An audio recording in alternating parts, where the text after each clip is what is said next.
Ces deux gardiens de prison sont vraiment mauvais, très mauvais, ils sont vraiment nuls. Pourquoi est-ce que je dis ça? Regardez un petit peu l'état de leur prison. Elle est certes très grande, mais désespérément vide. Cela fait plus d'une dizaine d'années que pas un criminel n'a été enfermé là-dedans, plus d'une semaine. Pourtant, dans cette ville, c'est pas ce qui manque les criminels. Il n'y a que ça.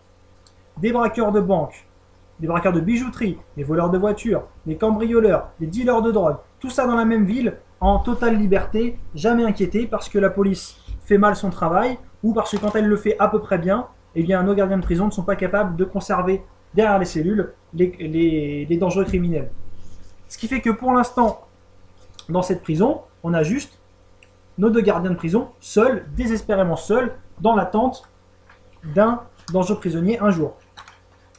Et justement, il y a une semaine, il y a eu un très violent braquage de banque. Très violent braquage de banque, et la police a réussi à capturer le criminel responsable. Dites-moi simplement stop. Stop. Ok. Voilà, le 8 de pique. Et bien voilà, le 8 de pique, c'est celui qui a commis le braquage de banque il y a une semaine. Il a été capturé par la police, il a été emmené vers la prison, et enfermé avec nos deux gardiens de prison. Hop. Mis sous les verrous, en totale sécurité. Ah, un dangereux criminel le moins. Enfin, on y arrive. Enfin, peut-être. Rappelez-vous, ces deux gardiens de prison sont vraiment très mauvais.